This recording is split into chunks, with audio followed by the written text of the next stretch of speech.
On to our second round now.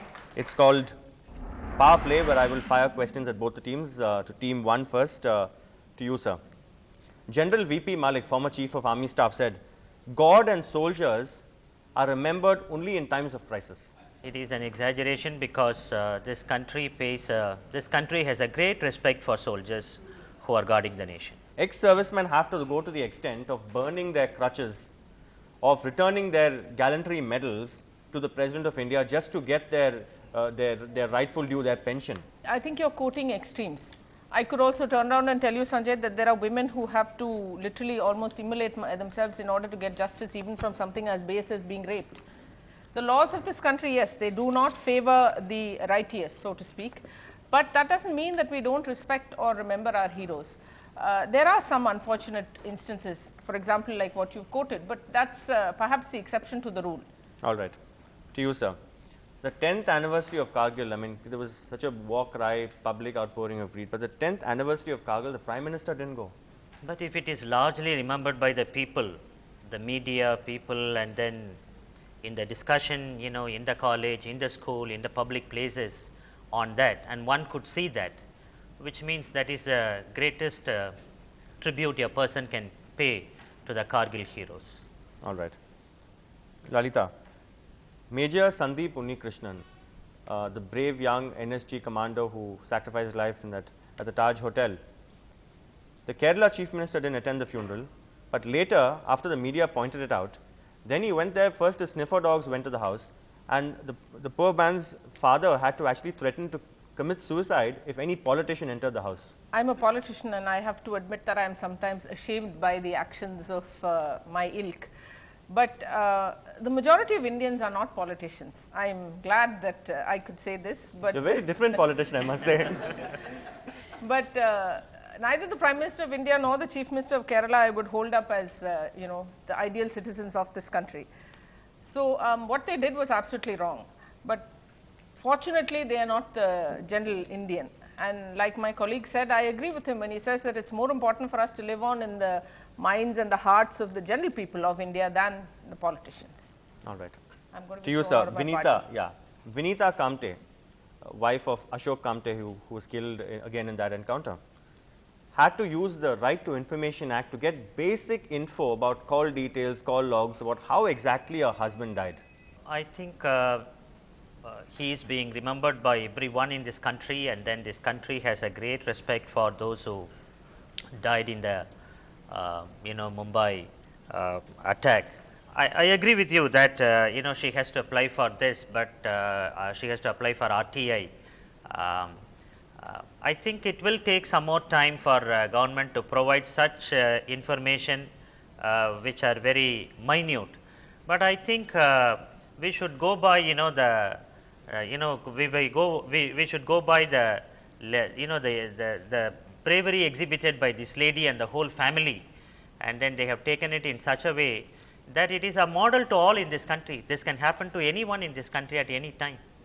All right, Lalita, Kavita Karkare, wife of you know, the ATS chief Hemant Karkare, in fact was struggling to actually get hold of the bulletproof jacket of her husband, that faulty bulletproof jacket. And finally, where was it found? It was found in a dustbin. How did it get there? Still remains a mystery. I already apologized for being a politician. I'm not going to keep doing it on the show. I'll soon be thrown out of my party at this rate. Luckily, we have the RTI. And without that, I'm afraid that a lot of things get covered up. We don't like replying to difficult questions, especially if we are involved in some way, even indirectly, in something wrong being done. And that is a pan-Indian thing. I don't think it has anything to do with our heroes. Even to get information on our judges or our politicians or our bureaucrats, it's, you know, you're often, everything that's quoted is in defense of the country. So I don't think that's, you know, specifically to do with our heroes. Unfortunately, yes, she did get caught in that. And regrettably, it should not have happened that way. All right. Dr. Bernardi Sami, the way history is actually taught in our schools, how it's perhaps the least sought after subject, and there are honorable exceptions. Today people will, I mean, you ask an average student in any school or college to rattle off statistics about cricket scores and about tied test matches and run rates, or perhaps even Hussein Bolt's record, you will probably get an answer. But let's say if you ask them about Ian Cardoza, the first disabled army officer, in fact, who actually severed his leg and then hoisted the national flag. Nobody will know. Why is this so? Today, there is a whole lot of history from below and subaltern history, where we today remember the leaders of the community. Today, we remember the leaders of every movement. These are the local heroes and heroines. These are the leaders who are inspiring people to do many things. So, in that way, I think the whole approach to history has been changed. I think this new outlook has to be incorporated in the curriculum of school, so that the students are made to study history with a great interest. All right, that's well put. Lalita, the kind of, when we won the T20 World Cup, the kind of rousing welcome we got for our cricketers. Compare it, I mean, the kind of money that cricketers make, even, there are hoardings which say better in ads than in pads. So the amount of money that cricketers make, contrast that with the money that a Jawan gets defending our borders. Look, Jawans, first of all, though the work they do is absolutely laudable, their work is not really publicized. I don't think you should blame the Indian public or the Indian country for that. It's just that our cricketers are always right out there in front of us. And cricket is an enjoyable pastime. Most people have, especially today, students have got to cram all the time, competition is too much. Most of us don't have very peaceful lives. So, we tend to escapism, which is quite natural, it is a normal thing. When we say that we want to hear something that we would much rather enjoy hearing than except perhaps in a time of crisis like a war or something like that, we tend to look at our heroes who give us some pleasure, like our cricketers, whether it is Tendulkar or Dhoni or anybody else. And unfortunately, this escapism has really escalated. For example, I was quite amused at this. When Dhoni got married, it was one 3-ring circus, including our media, which went all out and despite being kept a hush-hush thing, yeah. Yes, despite being kept so-called hush-hush. And I don't know how much TRPs and how much advertising revenue it generated, but today everything seems to be about that, publicity. I think that heroes whose work, for example, our defense, Kargil, or I mean several other things like Karkare, etc., the Bombay blasts, where they have been actually publicized and where people actually know about it, there has been a tremendous response. It's just that cricket gets so much publicity. Okay. Dr. Bernardisamy, Martyrs Day, Independence Day, Flag Day, these are all occasions for us to actually take the day off. I know of several schools which, whenever Independence Day falls on a Saturday, they celebrate that on a Friday, give that Saturday off, and actually they unwittingly celebrate Pakistan's Independence Day. 10 duties are incorporated. And one of the duties, it says that, you respect your national anthem, national symbols, national days, and another one to get inspiration from the national leaders. See, a nation, by incorporating that as a national duty, telling its citizens, telling its people, this is your duty. And I think patriotism was, patriotism, it is inborn, it is inherent. It should be present in everyone. When it is an Independence Day, it is my duty to remember the people who lay down their lives for the country. It is something, organic, which has to be present in one's, in oneself. It cannot be injected from outside. I think in a country like us, we have failed to give citizenship training in the schools in our country. This is the reason why today we don't celebrate the Independence Day, Martyrs Day, Flag Day, as they do it in the Western countries. All right. Celebrity appearances, whenever, let's say 26/11, people, as Chetan Bhagat very nicely put it, celebrities make a beeline, they write blogs, and they come up with, the entire attitude is, look at my sunglasses, look at my sneakers, and here's my cause. Unfortunately, people actually do look at the sunglasses and the sneakers and not at the cause. But see, I just want to say something. Today's youth celebrates freedom. Perhaps not how we got the freedom, but we actually celebrate freedom. And 10 years ago, or maybe 15 years ago, I was much more youthful than I am now. And we didn't really tom-tom our country, especially abroad. We used to tend to keep quiet and back off. And we were always quoted, oh, look at the Chinese. We still quoted, look at the Chinese, but it's become much less. And I was watching television the other day, and there was this ad which was talking about to various youngsters across the country. And many of them said that, look at how much we've achieved. Look at how much better off we are today. I think that itself is in an indirect way of celebrating what we have been given by our heroes.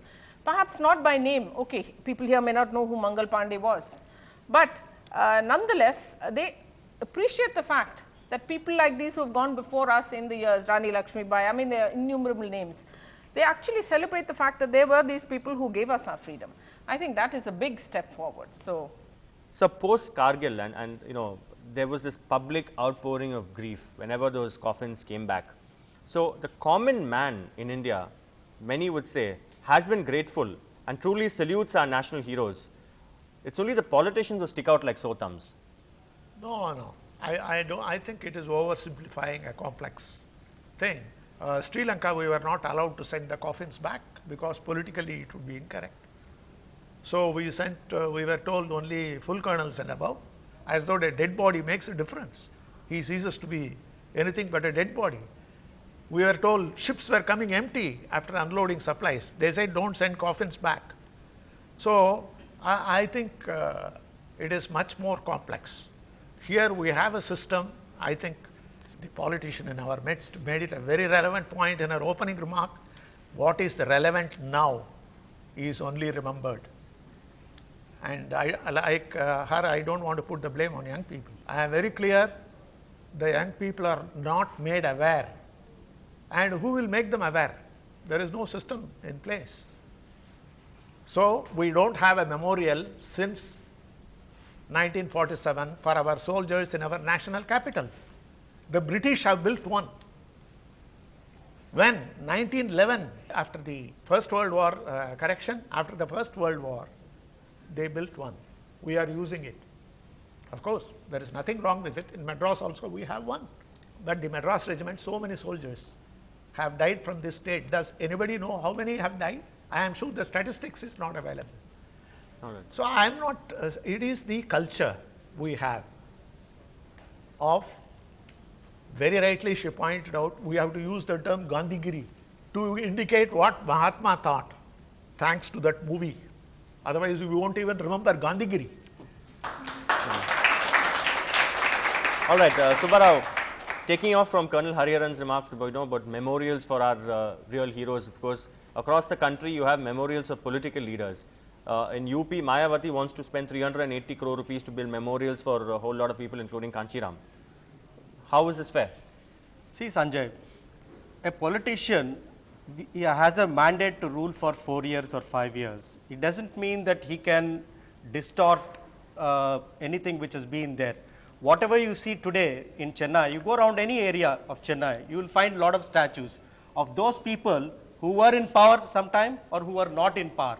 And you never see any statue of a national hero or let's say some a man who has contributed towards the development of let's say Tamil Nadu. This is like a politician thinks of the next election, a statesman thinks of the next generation. So sadly, we don't have politicians, we don't have statesmen in our midst, and we had this bizarre spectacle of a chief minister in North unveiling her own statue. I mean, I don't think anywhere in the world you would see such a bizarre thing. So the monuments are only for the politicians who were in power or who were not in power. All right, Colonel Hariharan, they say the Indian Army is the finest in the world. Also, it's become politically incorrect to criticize or to question anything to do with the army. But there's no getting away from the corruption and scandals that the Indian Army has now come to be known for. Actually, Army recruits people from the public. It is the same guy who cannot become politician, who cannot become a policeman, who cannot become a government servant. Army is the last option. What do you expect? Who cannot go to IT? Sorry, I forgot. All right. That's well put. Mr. Subbarao, the Kargil deaths do you think are hyped? Because I want to give you statistics. There are thousands of people dying in counter-insurgency operations. They remain unknown, unmentioned. A war widow of 62, 71 gets a pension, that too after, we've seen 56-year-old struggles of 7,000 rupees. A Kargil widow gets 15 to 20 lakh rupees. So even within, there is discrimination within a discriminatory setup. The point is that, these figures of those people who laid down their lives for the nation, I mean, they can never be, it's not that, somebody's, those figures cannot be inflated or, You know, that is the highest sacrifice. And then that sacrifice, what they have done, is for the entire nation. It's not for any region. I mean, we have to get over this parochialism, which is ridiculous. Those people who laid down their lives, it is for the entire nation. So I guess, you know, you should give them the due respect. All right, Colonel Hariharan, I want to quote Lieutenant Colonel Vishwanatha Panikar, who said, "My son has accomplished what I could not. He died on the battlefield." So when people join the army, it's a calling, and it's born out of a sense of duty, and they don't really expect anything in return. They don't really expect that gratitude. So are we making a big fuss? My son is a colonel in the army. So when he went for NDA, I told him, you must keep your eyes open. Don't blame the army later. Why do you want to join the army? So he was called for SSB. He went through, came out successfully. Before he went for interview, I told him, you see, I joined in 1962 at the height of Chinese aggression. They asked me, why do you want to join the army? I said, for reasons of patriotism. So my son, after the interview, he came out successfully. So I asked him, did they ask this question? Of course they asked. Did you say patriotism? Daddy, don't be silly. People would laugh. Nobody believes it. I said, what did you reply? He said, army has got good outdoor life, not a bad pay. You can go sailing. My son was a good rider. He says, there are horses to ride free. There is a rowing. He was a regatta fellow. He says, I can go on a rowing team. This is the perspective of youth. I don't blame them. The patriotism is dead. I am sorry to say. I sound very cynical as an old man, but you can see that. How many, I think one of your channels, I don't know whether Ndtv or other channel, interviewed parliament members. What are the colors in the national flag? They couldn't answer correctly. Now this is the reality. I think army should sort out how to make army popular. I think they are on the right line. Now Sachin Tendulkar is becoming an honorary group captain, and we have Couple, they have already joined the territorial army. So. yeah. So I think it is the way army also should go out of the way and modernize its public perception in the midst of ice. I agree with her. We do not know. We don't make an effort to make known who are the heroes. All right. So Subbarao, the Ministry of Defence recently decided to implement pending pension benefits to 1.2 million ex-servicemen, and that's an annual expenditure of 2,200 crore rupees. So efforts are definitely on to repay that due. Well, I'm glad if they have done it. Well, I'm so happy that they have done it. They have woken up. Just like Colonel was saying that he may be cynical because he is old, but I'm sorry. I mean, every youngster today has the same sense of cynicism. It has got nothing to do with age, for the simple reason that, you know, the people feel, because of the vitiated atmosphere created by the politicians, people feel that, you know, it's not going to make any difference. I mean, I may join the army, or I want to serve the country, but I don't.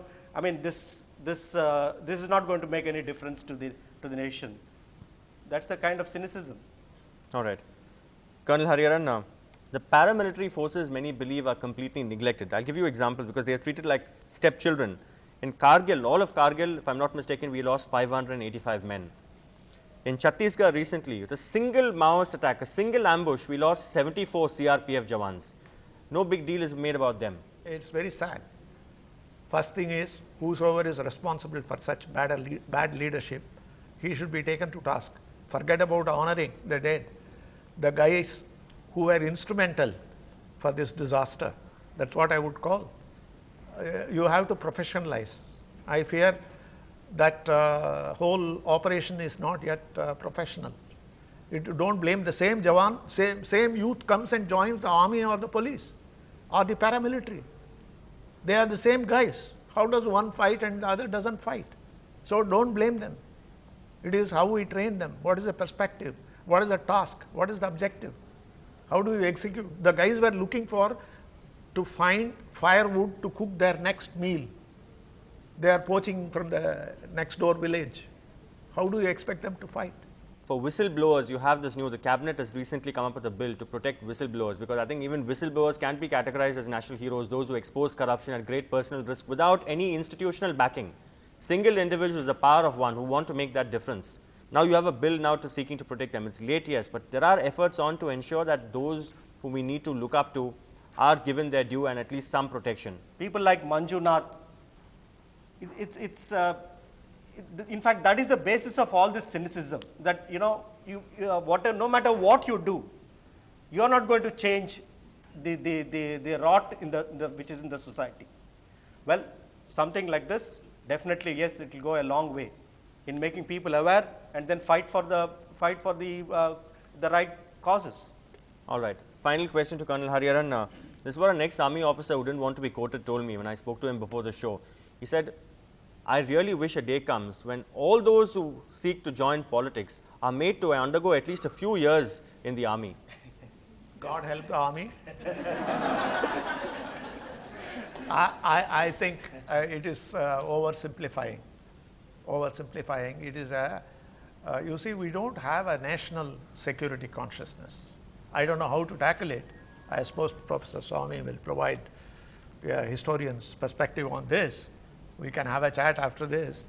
But you know, we never celebrate. We have never celebrated. You see, 1 million guys died, soldiers. All the mistake they made was they were part of the British Indian Army.